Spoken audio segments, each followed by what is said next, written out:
Taco Tuesday here on Fluffy Kitty Ninja's show because Kamish has a happy belly full of 3 tacos.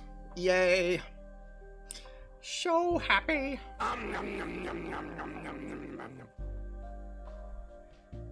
23 hours away from the fun stuff that we do around here.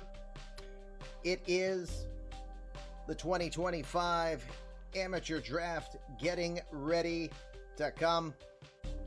But before that, let's have a little bit of fun this evening as we get ready to talk a little bit. We'll do a little bit of eMLB Sportsnet. Evil does not wear a bonnet. Sean Paxler, thank you for gifting a sub to our friend Caleb. Caleb, good evening to you. Welcome. I think you guys are ready to do this thing that we like to do, right? Maybe. I gotta get one thing off here. There we go. Had to remove one thing from our view. I think I am ready. Not exactly professional, but... Let's go while we're young. Hey, Minerva, stop yelling at me. Or maybe that was Denbrew. One of you guys. What do you say? You ready? Let's go! Welcome. Come in. Fresh victims for my ever-growing army of the undead. Sir, you have to let go of the button. Oh, son of a bitch. Well, it is a special edition of eMLB Sportsnet coming at you live. Welcome, Fluffy Kitty Ninjas. Kamish LB here with you. If you haven't been here before, welcome. Nice to see you. I think Caleb, this is his first time here, so we welcome you to the program. It is eMLB Sportsnet edition with some guest hosts this evening as we have a little bit of fun in preview for the big pomp and circumstance that we have here on this channel over the next couple of nights. It's the Mock Den Draft. I am Kamish LB. Everyone calls me Kamish. My friends will call me LB. My wife will occasionally call me things with 4-letter words, more so at the kids today because, boy, they were like, you know how it is if you're a parent out there. But leave her that right because she earns it. And remember, we try to be as clean as possible without being rated G around here. So, in the immortal words of some mangly duck who never leaves me alone. Watch your language, Sir Bud. We're on the air. Yes, Daff, we will always behave as best as we can. We can't make any promises for our guests, so let's see as I look. Nope, see, I'm not good at this Brady Bunch thing. As I point to my right, your left. Yes, that. As I point to my right and your left, LB's close face is making me lean way back in the chair. You want me to get back? I can get back. But the camera is like in your face, man. We are live and functional here. It is eMLB Sportsnet. I am Kamish.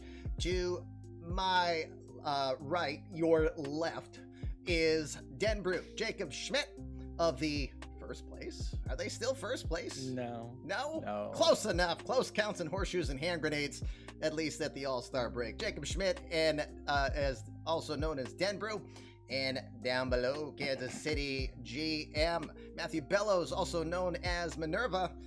They're going to join me. How are you guys tonight? Good. How you doing, Kamish? Good. We appreciate your time and energy. Again, we're here to have some fun. Close my eyes, it works better. Oh my God. Oh, no, then I can't see a thing in that helmet, so we'll have to work with it as best as possible. Hi, Ben!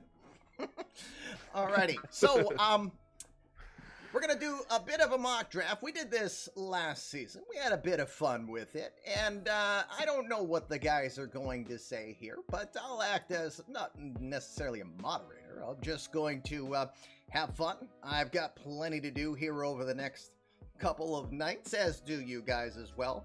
But as we get ready for this draft, it may be the Captain Obvious question of the day. It may be the Captain Obvious question that we've had for a couple of months. But why don't we start with Denbrew? Who do you think is going to end up being the number one selection in this 2025 draft? All right. The pressure's on. I mean, don't screw this up. I have, there's three decent guys that I think could go number one. But just for the fact of this guy's intangibles, I guess, and his personality, Jandy Ronson of Oregon, left-handed pitcher. His high work ethic. He has a great slider, curveball, and he throws 99 miles per hour. And that's who I have going number one to San Fran. I really don't want to put you out there. I mean, it sounds like you took a big risk with that one. I know. It's tough. It's the only way to put it is that just feels like it's a reach, Yeah. But you might have the most capable player that we have that could be on a major league roster pretty quick. It's a matter of whether or not there's a need to protect any form of service time. Do you think a teenager, because he's just barely 19, he turned 19 on June 3rd, a little over a month ago. So is a player that young but that much talent ready for the show right out of the gate, or should he have some level of seasoning? So I'll ask you that question quickly, and then we'll see if Minerva's in agreement or if he's going in another direction. I do think he needs at least a year, probably in rookie ball, but he might be too good for rookie ball. So I would give him the year to progress, mature, before you bring him up. But You'd go a full year. I mean, it all depends on what San Fran would want to do with him being number one. Just seeing how they what else, where they want to go this year. I don't see him coming up this year, maybe early next year, but I don't see him coming up for the remainder of this year. You probably want him to mature a little bit, grow a little bit, stuff like that. Okay. Minerva, what's your thoughts? You going with the little unit, or do you have something else in mind? Well, I honestly think Jenny Ronson is a great pick, but considering that there's also Red Dit and also we had a tech junior as two potential first-round draft picks. Okay. Did I do something wrong? Nope. It was we had a bit of a tech lag there, but you're back, so go right ahead. Continue. Sorry about that. As I was saying, I believe the other two top picks in our draft, Red Dit and Danny Smith Jr., are potentially just as good as Jandy. But I'm going to go with Red Dit as being the number one pick because I just feel like the offensiveness that he has to offer would be something that San Francisco may look at more than a pitcher, because there are a lot of pitchers in this draft. I mean, getting the best pitcher that young may need him time to grow, but as a offensive bat, you could probably put him in AA, AAA in the next season, and if your main guy gets hurt, he could come in right away and be that replacement. Indeed. The freshman from Alabama, as you take a peek at him, from England. What does someone from England know about baseball? Well, Red Dit knows an awful lot. Nicknamed the Squatty, phenomenal speed, excellent defense, maybe a little bit of issue with regards to his hands, but it's not like it's graded as below average. But he has phenomenal bat speed through the zone, very good awareness already at his specific age. So he really brings an awful lot to the game, and very fair to say that he could be that number one pick. He looked like he was a legitimate number one in pretty much any other draft with no Jandy Ronson in it. There'd probably be no argument about it, but interesting call. And it will just be a matter of how does San Francisco value that number one pick? Are they fine with going after someone who's only going to influence 1 out of every 5 days and probably have the strong potential to dominate, a la a Pedro Martinez, a la a Randy Johnson, never heard of him before, or even a Roger Clemens in the 80s with his day with the Red Sox. So do you go that route with someone who dominates 1 out of every 5 days, or do you go for someone who might be able to add value on an almost everyday basis? It's a really good question in regards to where this one would go. So, all right. So we've got you down for that. Now, would you like to tell me who you think, if Reddit is going first, where do you think Miami is going to go with their second pick then? Go to you, Minerva. Well, I mean, if Reddit goes first, I don't see why Jandy doesn't go second. Mm-hmm. They're obviously the top 2 best players in this draft. I mean, Danny Smith Jr. is also a good player if Miami doesn't need that top pitcher right away, as I mentioned with Reddit in San Francisco. I mean, I saw that JR mentioned in the chat that this draft is hitting heavy, and I kind of agree with that. There's a lot of good hitters in this draft that could potentially be the future of a franchise if picked. Whereas pitchers, I think Harris said it best, that a batter can play 162 games, whereas a starting pitcher only plays a handful, 30 games most in a season. So you're getting more out of the hitter than you are a pitcher. Indeed. So good thought. And again, no argument whatsoever that if Reddit goes first, then you've got to think Jandy Ronson is immediately the second pick on this draft. But Denbrew, in your case, you did go with Jandy. So are you reversing, or are you going a different direction? No, I don't want to see Jandy numerous times with the Marlins every year. I went, just looking at Miami's prospects, I went with the center fielder Danny Smith Jr. Okay, very, because they have a lot of prospects that are with Luke Leto, Ruben Carrasco, and Pete Taylor. If they can snag Mr. Smith Jr., they will be a tough team in a few years. Indeed, and you got a guy nicknamed the Wrecking Ball, and he's shown a lot of potential of that already as a member of the Oregon Ducks. I feel for the Ducks. They are losing some huge talent between Ronson, between Danny Smith Jr., and at least a couple of other players here in this draft. So we're going to throw the Oregon Ducks right back down to the total bottom of the pool in regards to their future potential. As I fill in your list so we can have a little bit of accountability here, let's take a quick recap on what you have here for the mock amateur top 10 draft. No surprises realistically with these 3 names that have been mentioned thus far.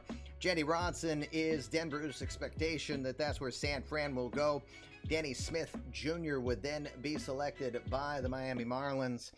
After that, on Minerva's end, right now, he thinks Reddit is got enough to offer that San Fran will go in that direction.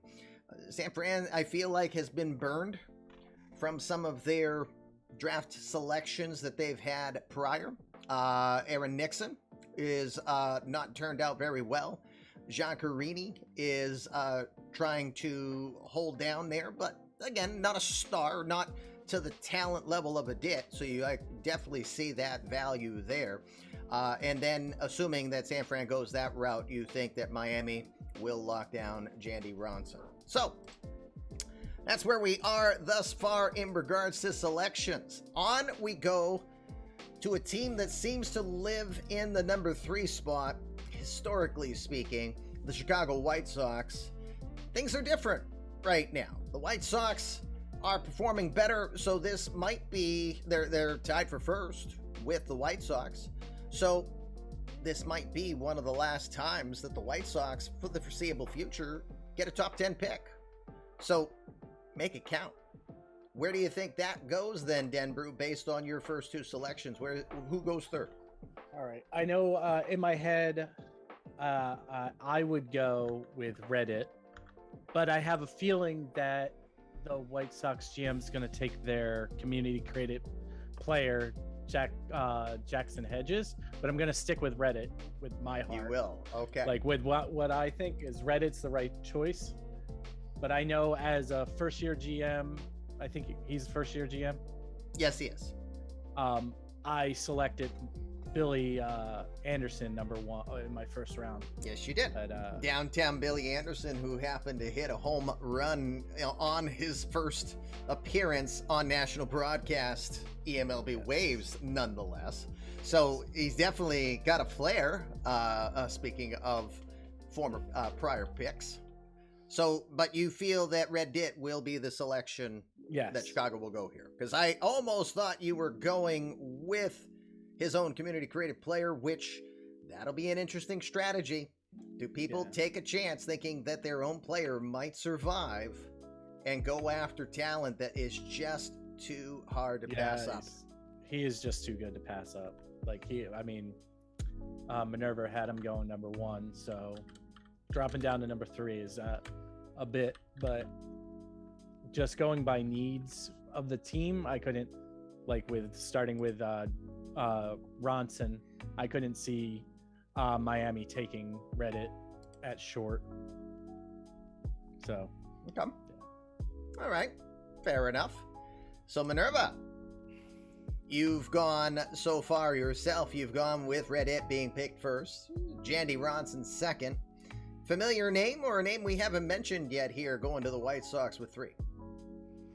I mean, the White Sox could go with their CCP, as Denbrew said, but Danny Smith Jr. is really hard to pass up there. I mean, he's got the potential to be the future of that franchise. I mean, I know I've been talking to Josh about what he had in mind. He hadn't given me anything that he was going to draft, but he was looking at all these top guys, and I mean, he's right there. You know, if he's number 3, go for the best player that you can get if Red Dit and Jandy are already gone.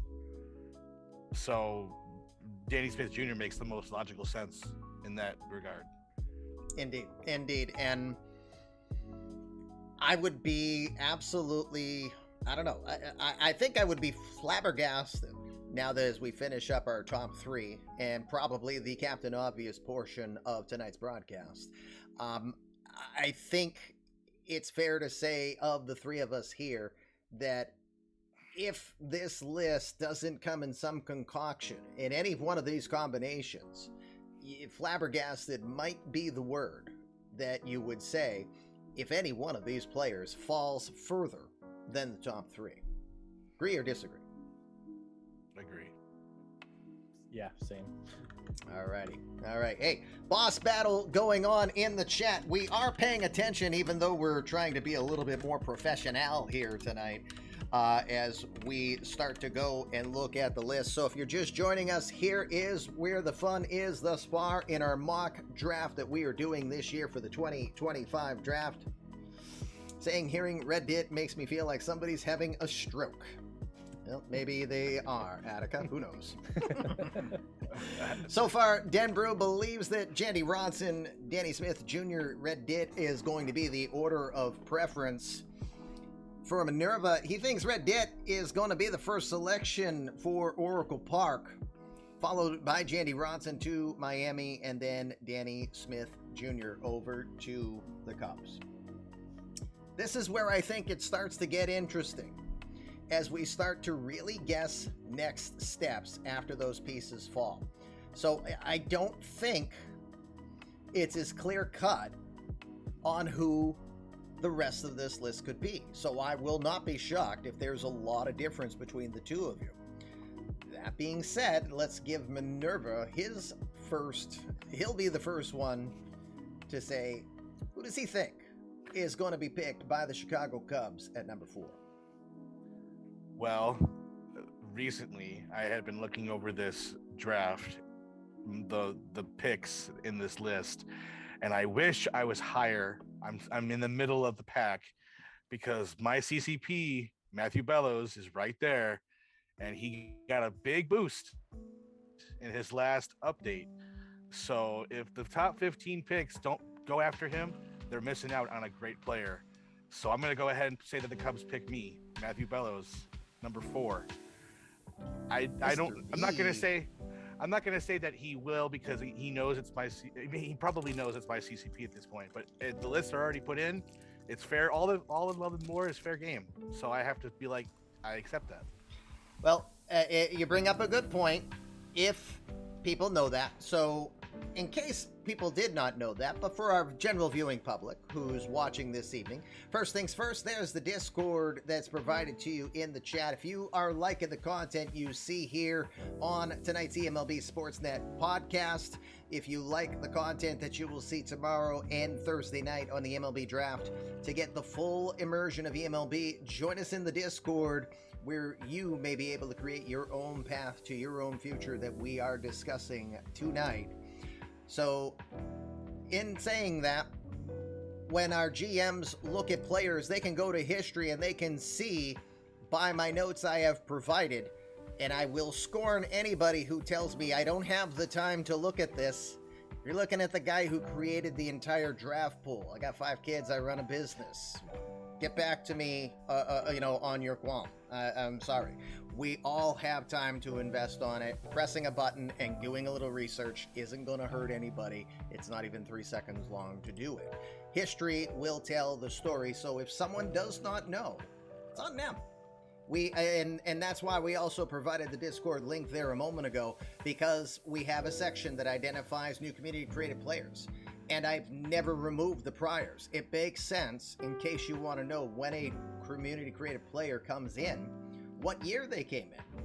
And then you also know how often they boost. So if you're not aware of that, then you're at the disadvantage. Everybody else has the advantage over you. That is important for GM opinion, at least from commissioner to the GM community. If you want to know how to be a better drafter, if you want to know how to have better strategy on it, I'll tell you enough without compromising the other 29, but I'll give you the cliff notes. Go to your history, look in the Discord, make sure you are making notes for yourself to look in specific sections of the Discord. If you're muting it, your choice, but you know where to find it. So, rant over on being a better GM at all times. So, Mr. Matthew Bellows being selected 4th. Catcher, outfielder, I believe left field specifically. He has some pretty solid range. He has a good contact home run potential.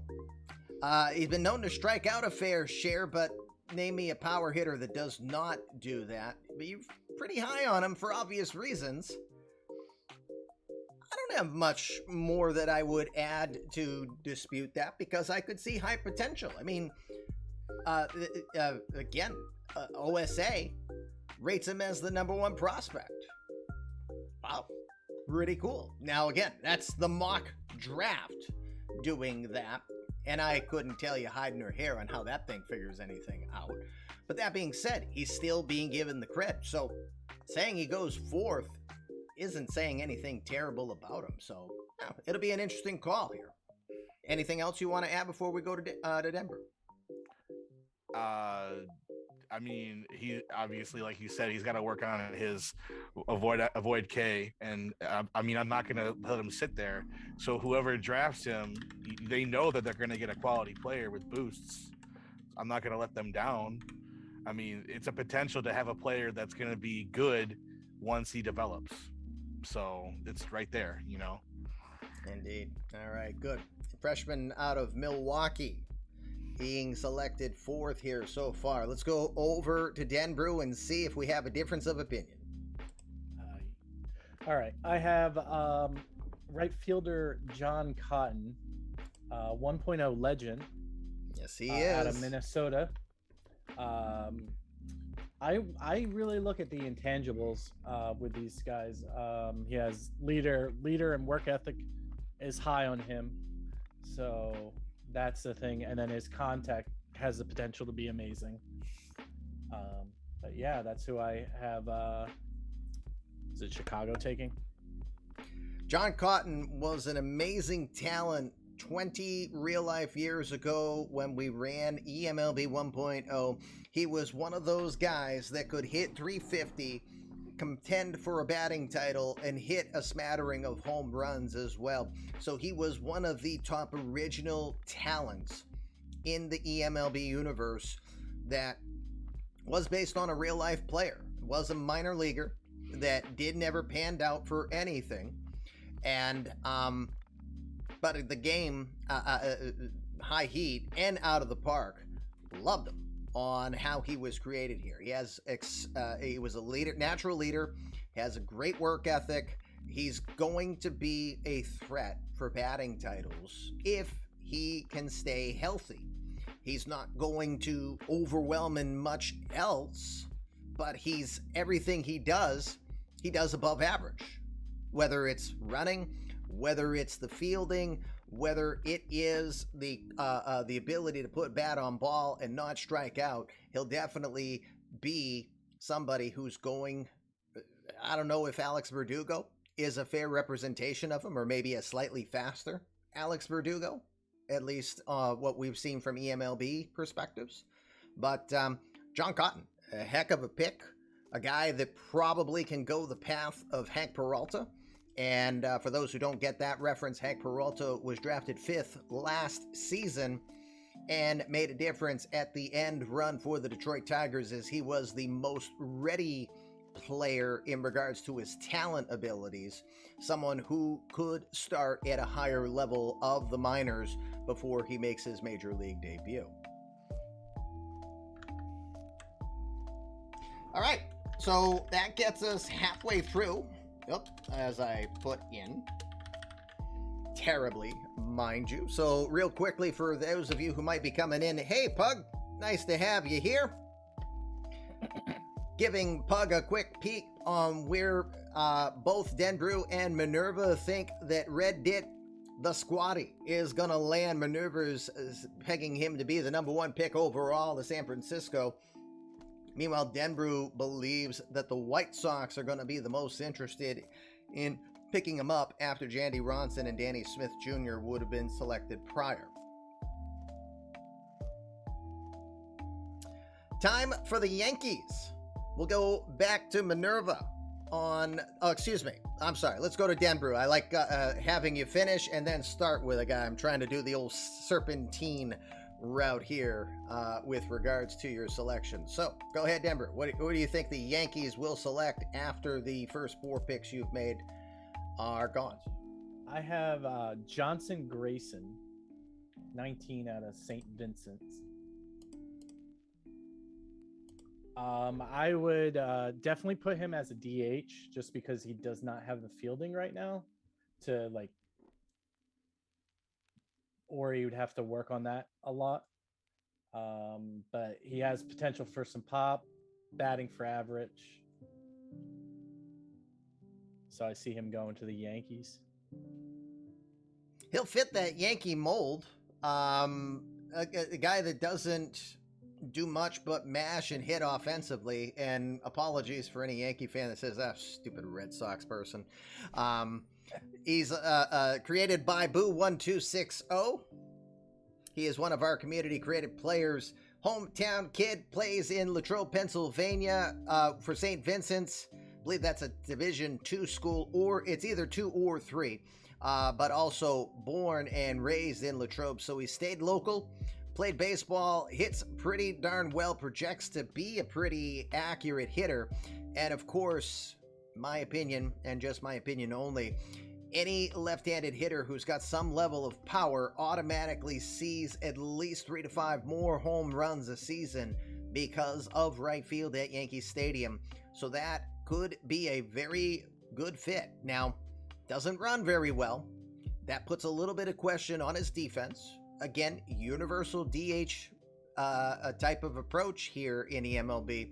So you may be right that this could be a permanent DH type of player that gives him 32 different job opportunities every year if for any reason it ever comes to that. But yeah, he could definitely be an individual who could develop it further than what we're giving him. But interesting call. I don't know if I would have gone that route with Grayson, but again, for Yankee Stadium, I think It's not a bad, it's a good fit.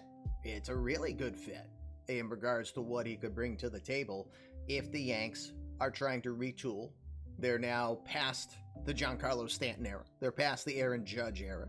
They're past the Chris Davis era. So where do they build around that? Grayson could be definitely part of that power.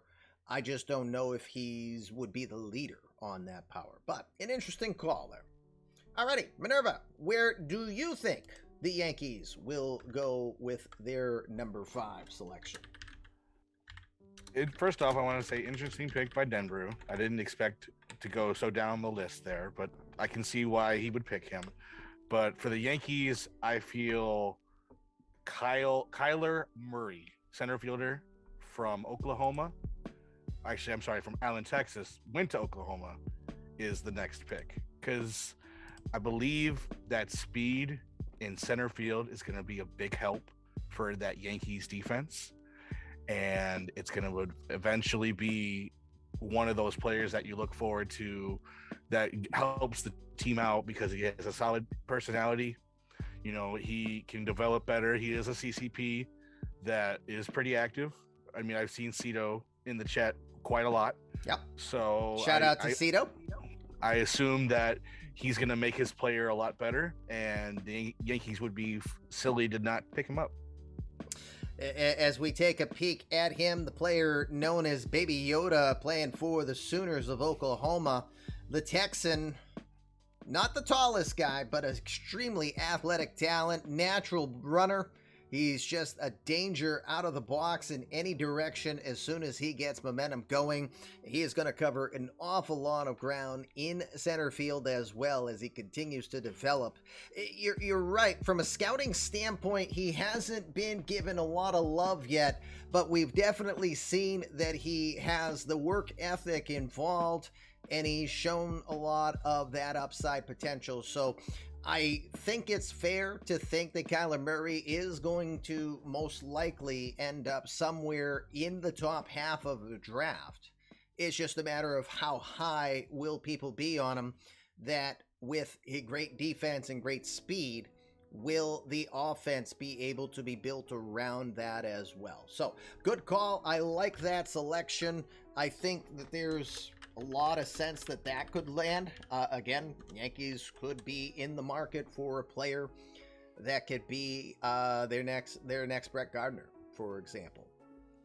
Alrighty, on to, before we go to the 6th pick, I know that Josh just came in and he was saying, so where do people think I'm going to select? Here are the picks that have been made by Denbrew and Minerva as we are halfway through tonight's little mock amateur top 10 draft that we are doing. Texas will take them. I don't think you'll get the opportunity, Jamie. Just my thought. We'll see, as we still have some people winding down and getting their final list in. Time is running out. There's only 18 minutes left from my requested deadline. All right, let's go north of the border. Harris Buehler and the Toronto Blue Jays are picking with the 6th selection here. So let's go back to Minerva. Where do you think that Harris is going to go with that 6th pick? I know he's going to love me talking about his player in the chat, but Ed Brown, third baseman, Lowry, he's here, he's there, and he's excited for his player. The granddaddy. So I figure he's going to be one of, if he doesn't go in the top 5 or at least the top 10, that's a missed pick right there, because he is overall better than average on almost every offensive stat. Needs a little bit better on his stealing and base running. I get it. But for a third baseman, he's got solid range. He's got the personality that everybody wants. I don't see why this pick is not already set in stone. It's just a solid, good pick for any team, and Toronto would really enjoy having him on that team. It's a good call. We are all high on Ed Brown. Again, Tim Lowry is a wonderful part of our community. We love having him here. He brings good energy. He has great taste in 7th inning music, 7th inning stretch music to be exact. Phenomenal defense, wonderful arm. He's going to realistically have potential to contend for Gold Gloves there. More so if he lands in the National League than he would the American League, because you've got guys like Buster Bluth, you've got guys like Eric Kelly that he has to contend with in the American League. But in the National League, yeah, very much. But right now you think Toronto will go after him. Again, I don't know many third basemen that come to memory that I'm thinking of as trying to steal 30 stolen bases while having 30 home runs. So the speed, the stealing part of that isn't, as much of a worry for me. But definitely hear the point. But again, he does bring above average talent in pretty much everything he does. Whether you want to call him a poor man's 5-tool player or just a well-balanced player, he'll definitely have a pretty solid career long-term, provided his health stays intact. So that is your selection. Where are you going with your pick, Denver? All right. So I was just one off of Minerva with Kyler Murray going to Toronto. Okay. So you're going back to Kyler here in this instance and thinking that he will fall to the 6th spot, go north of the border. Again, that could be another natural fit, a speed, defensive-minded player. Defense up the middle is never a terrible thing, especially when you have pitchers like Juan Coelho locked down long-term. And he could hopefully develop the rest of his game over his career as well. Someone just said, whoa, a bunter. So let me put Kyler Murray in as you get to watch me do that live. That gets us to Cincinnati. Mr. Jared Rollins, Jordan Cage 28 in the chat. Has the 7th pick of the draft. It's not, wasn't a good season last year for the Reds. It's already kind of been in a rebuilding for next season mode. So you got to think that they want to capitalize on this pick, most likely expecting that they could have another top pick here coming. Where do you think Cincinnati, with a lot of moves that they have done of late to send talent out, where do you think Cincy goes, Denbrew? I can tell by JR's messages that he'll be pleased with my pick. Ed Brown out of Richmond. So you're just thinking it's just a one-off from where Minerva has been with his selection as we look at the granddaddy one more time here. Okay, good. Considered to be a smart player. Seems to have a good head on his shoulders. Seems to be able to adjust in most situations. He has projected to be just a solid overall person, let alone baseball player. So that all has its pluses on giving Ed Brown a lot of upside and an obvious top 10 selection here. For yourself, Minerva, where would you be thinking that since he's going to go after the 6 you selected? I don't think we've talked about him much, but there's Rob Deere Jr. right there, and he's one of the few in the top of at least I'm looking at the draft list on with my scouting reports, and we haven't talked about Rob Deere too much. He's got an incredible eye. He's got a very good. I mean, his profile can obviously get better, so maybe that's why he's been overlooked so far. Right now he's more of a DH type bat, but I feel like there's a lot of potential. Rob Deere in the headlights is one of the more active virtual players in our chat, so I see him wanting to help out the Cincinnati organization.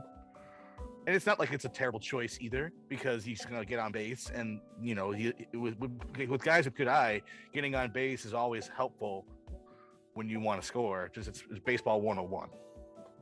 Indeed, and Deere, again, one of my favorite names on Twitch, Rob Deere in the headlights, because it just feels like if he struck out that would be the reference that you would use. But your prototypical power hitter, 6'4", 235 pounds. You'd swear he was from Nebraska, even though that's just where he goes to college, but he's from Orange, California. He's not going to blow you away with his speed. He's not built for that. But you put a guy that has plus power in a home run friendly park like Great American Ballpark, yeah, I can see 35, 40 home runs a season for the baby buck, who's not going to hurt you with his defense. He might not give you Gold Glove, but he's going to be routine and better than that. I believe that his arm grades as above average. It's not elite, it's not top tier, but he grades as above average. So it's very fair to think that Deer makes a lot of sense at a spot like this, because everything else can be taught, we believe. And the power that he just, his natural ability to put that ball in the air, makes a lot of sense for a park, for a team that plays in a park that's more prone to giving up home runs. So why not, if you can't beat him, well, sorry, JR, lately that's not happened, but the old expression, if you can't beat him, join him. So just try to hit more home runs than them. And that's something that has been in the Reds' ammo in the past. I like the call. Yeah. I like the call. Let me get him put on the list as we get ready to go to what could be the most interesting selection of the top 10. The Oakland Athletics. Oakland. How do we explain Oakland? Well, Oakland is a couple of seasons removed. A few seasons removed, to be exact. 2022 was the last time that they made the playoffs. 87 wins to their credit.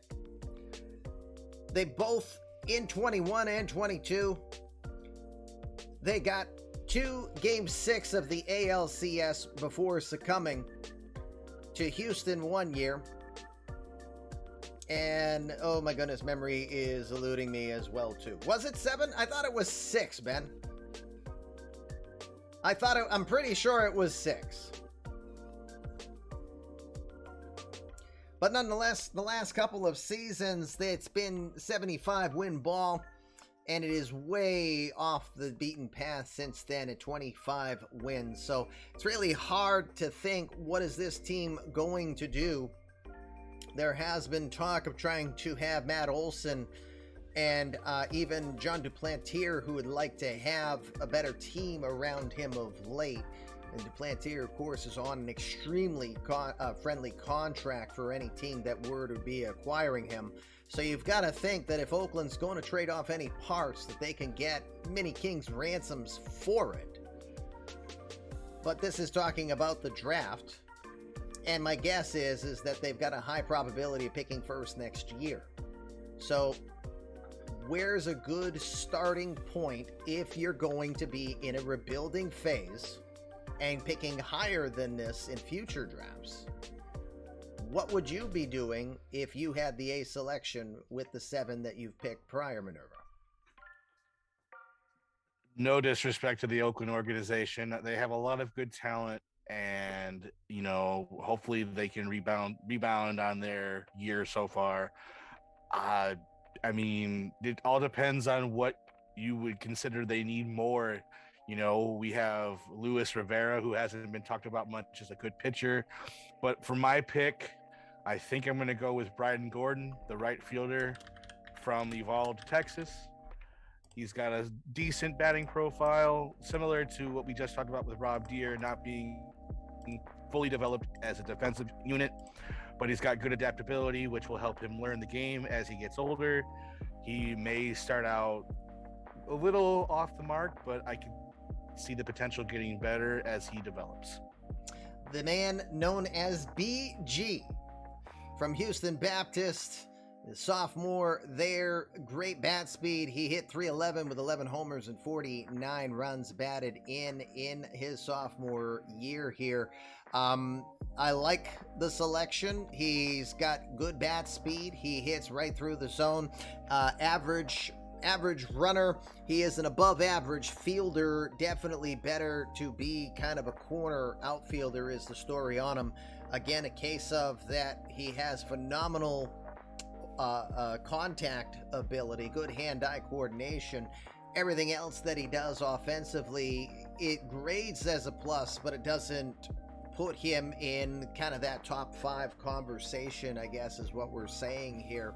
But definitely not a slouch pick that if this is where the Athletics go, it's probably a pretty good guess. So I like that selection of Brian Gordon, the 20-year-old from Houston Baptist. Denver, where do you feel that the Athletics will go? I have Rob Deere, Baby Buck, going to Oakland. Okay. I mean, I think we've gone over him. Doesn't have the greatest out defensive, but it's got the power and probably could hit for a decent average. But yeah, that's where I see them going. Okay. All right. So again, Deere being pegged to be a top 10 selection here overall. No qualms from my part. Again, he's going to bring above average power.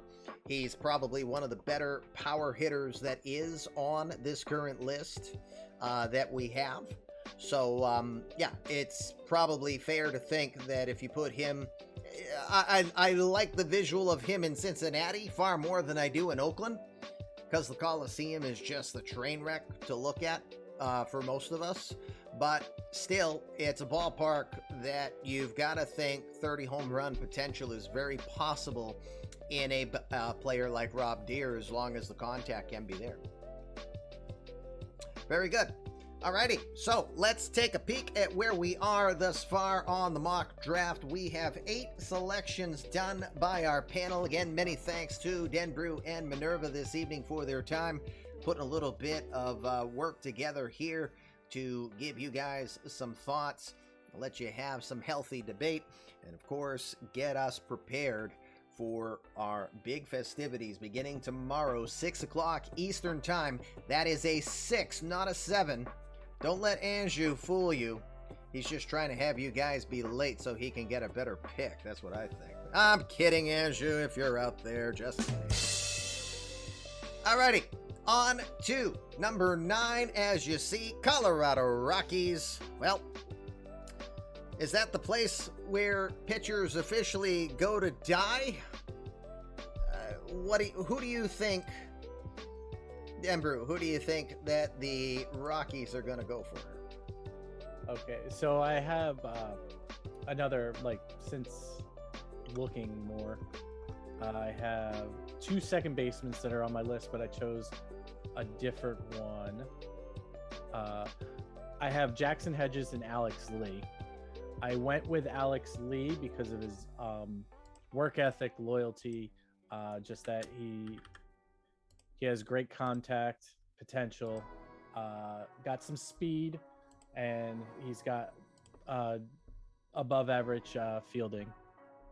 Okay, so the man nicknamed Dirk from Willowdale, Ontario, Canada, playing ball over at New Brunswick. This is the community creative player of King Butcher. I think Butcher will be happy to hear that his player is being selected top 10 here. Definitely provides above average talent in his ability to hit. He's not going to be a known power hitter, but anything is always possible. But definitely graded to be a top tier defensive type player. He's going to be a pest on the base paths. He's not going to be, a CJ Abrams, but he absolutely has the ability when he gets on base to use the running game to be a problem.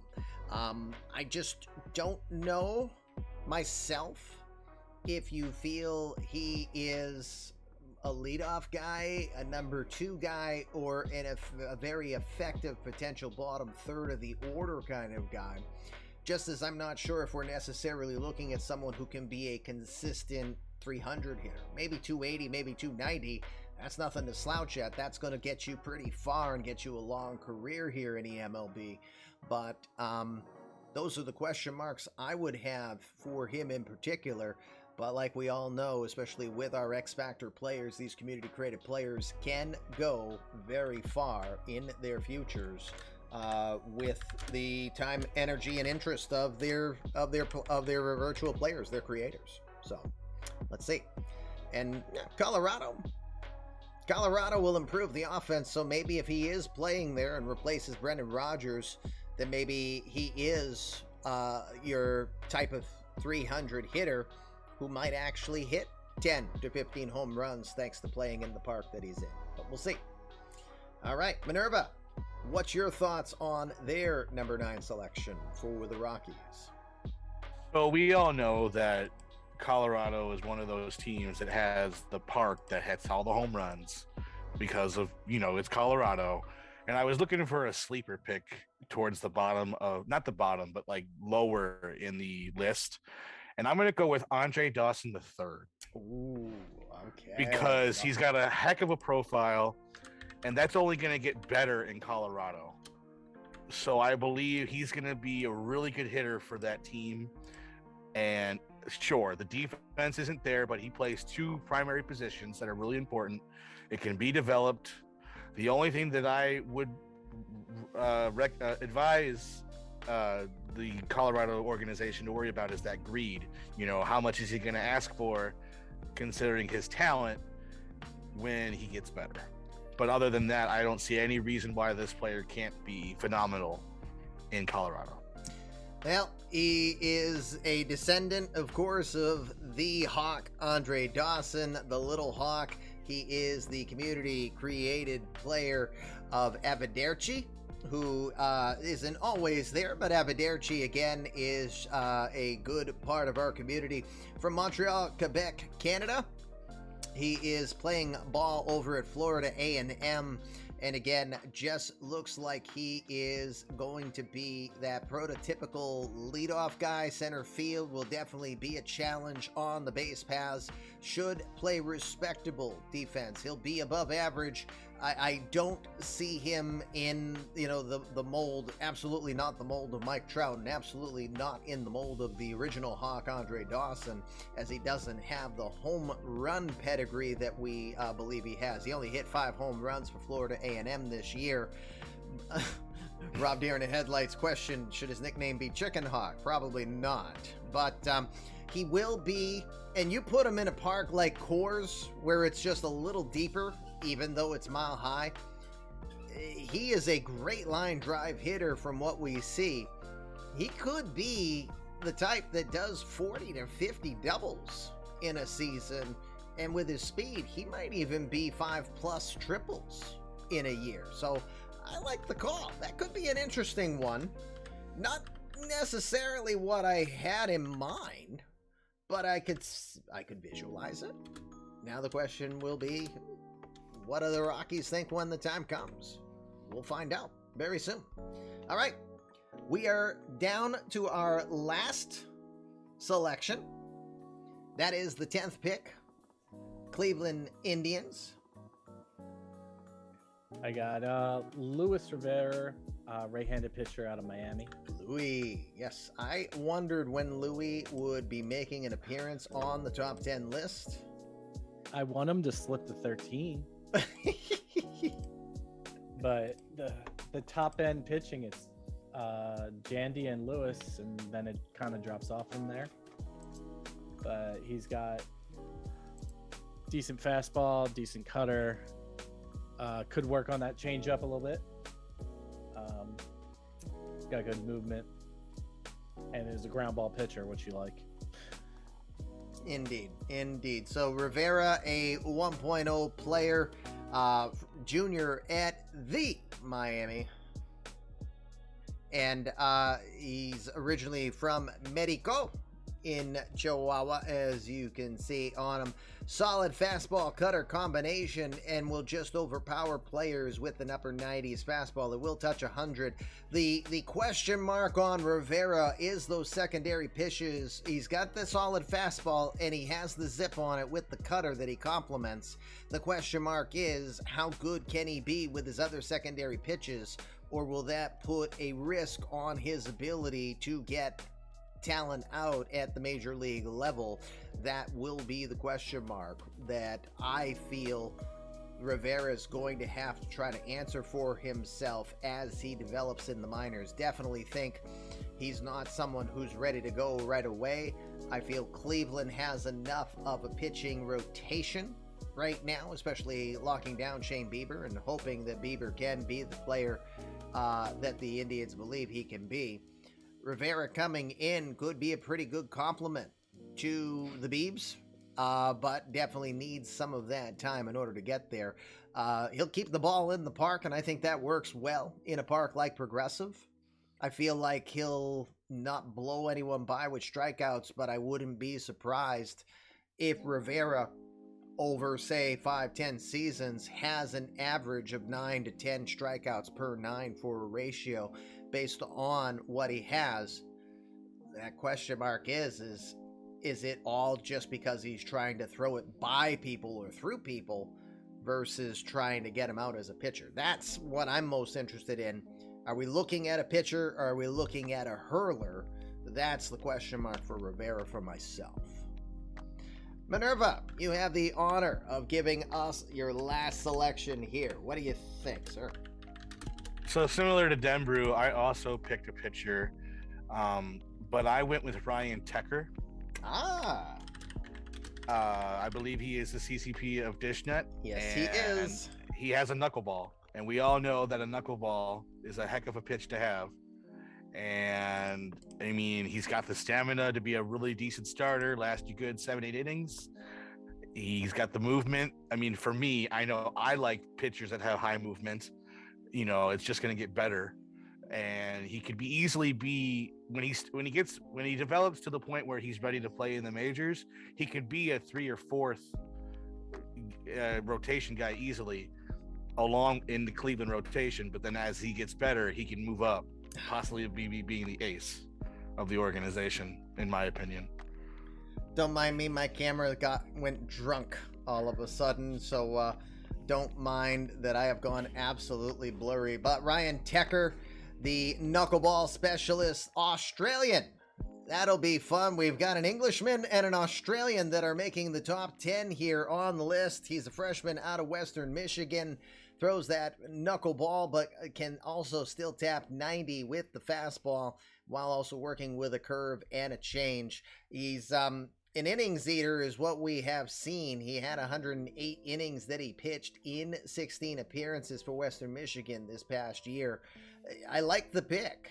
It's a question of, can that translate to a good player? But our understanding of Tecker is that he's a pretty solid worker. He's a gym rat, and he studies the game, watches a lot of film. So he shows that willingness to want to evolve.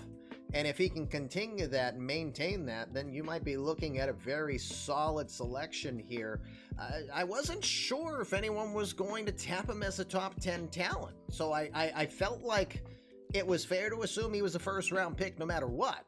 It was just a matter of where. So I like that you are thinking high enough on him that you would probably think he would be a number 10 pick going to Cleveland here. Good. So let me fill in that blank there. Oh, I already did. Let me get my drunk camera self off of your screen, because what in tarnations is going on, camera? Hold on one sec. I just got things like killing me. Well, okay, it is what it is. I'm just going to look drunk the rest of the night, apparently. So here is your top 10 selections here as selected by our panel this evening. Again, very much thank you to Denbrew and Minerva for their participation in this.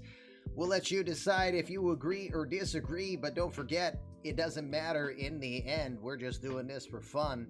And tomorrow night is when it officially counts, 6 o'clock Eastern Time. The 2025 eMLB mock, this is the mock amateur draft. The actual draft will begin tomorrow night. Round 1 will be completely in the can. It will be completely be done. We'll feature it with a lot of nice, cool stuff, and then second round will be live. So quick summation. We'll look at Denbrew. Denbrew's selections. He thinks Jandy Ronson goes to the Giants. That Danny Smith will be selected by the Marlins. Red Dit will be going to the White Sox. John Cotton will then head to the Cubs. Johnson Grayson being selected by the Yankees. Kyler Murray going to the Blue Jays. The granddaddy Eddie Brown will go to the Reds. Rob Deere Jr. would head to Oakland. Alex Lee would become a Colorado Rocky. And finally, Luis Rivera, a 1.0 name, would be drafted by the Cleveland Indians. For Minerva believes that the squatty Red Dit will be selected first. Jenny Ronson would be selected immediately after that at number 2. Danny Smith Jr. then going to the White Sox at 3. Then Minerva believes his player will be selected 4th by the Cubs. Kyler Murray then being picked 1 pick earlier than Denbru's thoughts to the Yankees. Ed Brown is also a pick earlier, going to the Blue Jays here.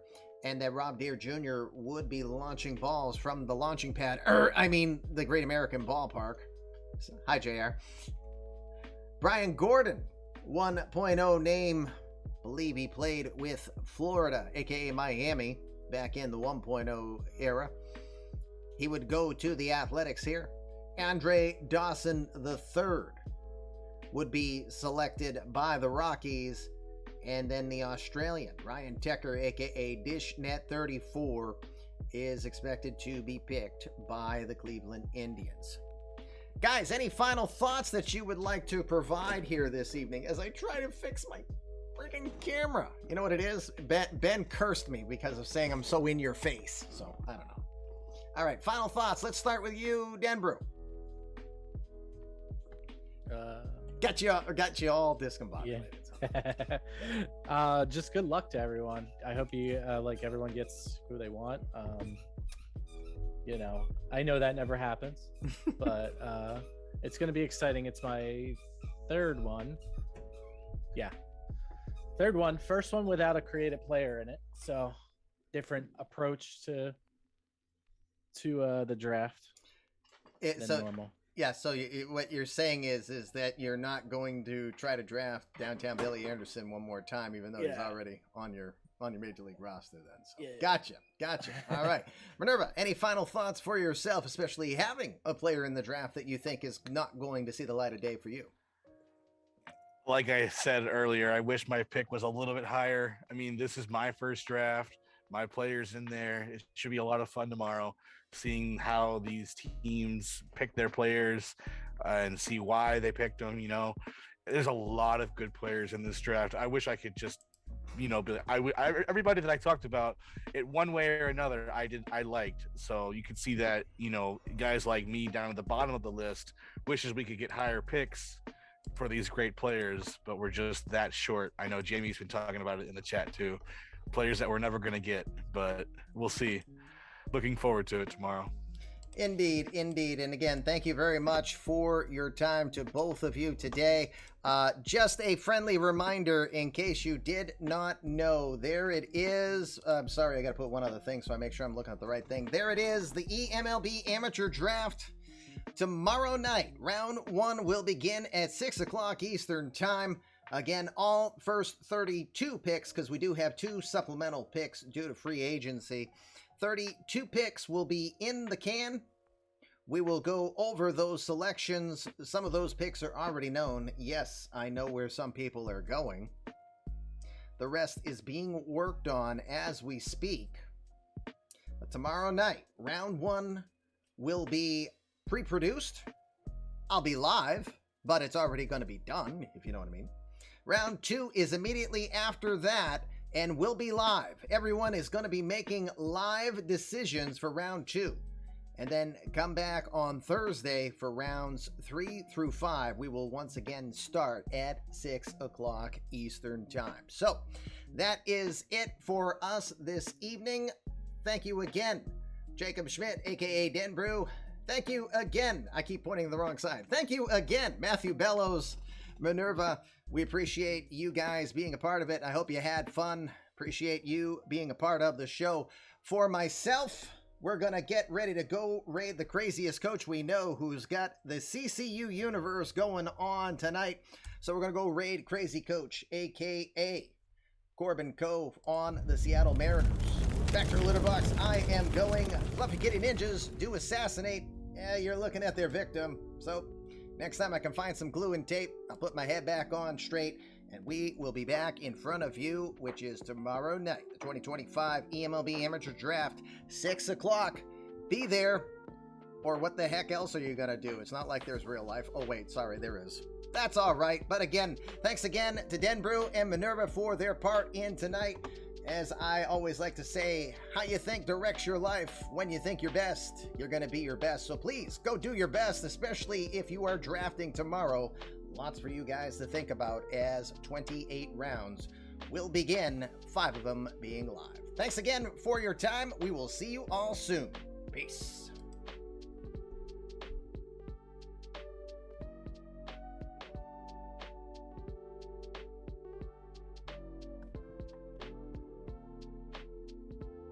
Jackass!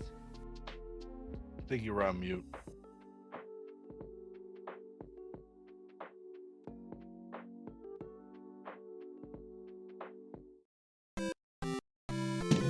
We would be honored if you would join us.